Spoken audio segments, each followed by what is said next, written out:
नमस्ते सभी को। मैं हूं कैलेंडर, आपका वफादार साथी, आपका मार्गदर्शक।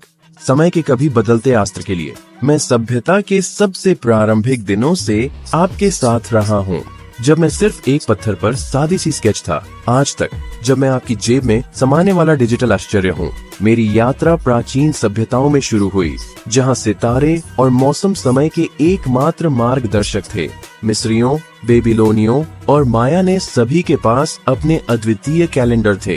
प्रत्येक अपनी समझ और ब्रह्मांड से उनके संबंध की प्रतिबिंबित करता है। रोमन साम्राज्य में जूलियस सीजर ने कैलेंडर में सुधार किया, जूलियन कैलेंडर की रचना की, जिसका हम अपने आधुनिक कैलेंडर के लिए आधार के रूप में उपयोग करते हैं।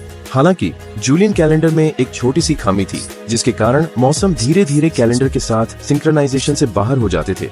1582 में पोप ग्रेगोरी XIII ने ग्रेगोरी कैलेंडर का परिचय दिया, जिसने इस त्रुटि को सुधारा और आज तक का सबसे सटीक कैलेंडर उपयोग में है।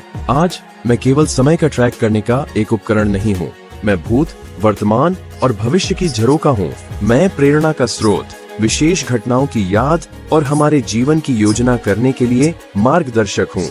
भारत में हिंदू कैलेंडर का व्यापक रूप से उपयोग किया जाता है और यह खगोलीय अवलोकनों और शास्त्रों पर आधारित है।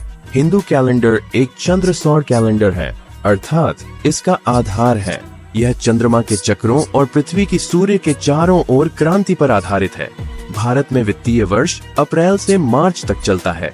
यह इसलिए है क्योंकि भारतीय कृषि वर्ष अप्रैल में शुरू होता है और वित्तीय वर्ष को कर संकलन और वित्तीय योजना को सुगम बनाने के लिए इसके साथ संरेखित किया जाता है। इसलिए जैसे ही हम नए साल का स्वागत करते हैं, मैं आपको कैलेंडर के इतिहास और महत्व की सराहना करने के लिए एक क्षण लेने की प्रेरणा देता हूँ। मैं केवल तिथियों और संख्याओं का संग्रह नहीं हूँ, मैं मानवीय कुशलता की कहानी हूँ, अनुकूलन और ज्ञान की खोज।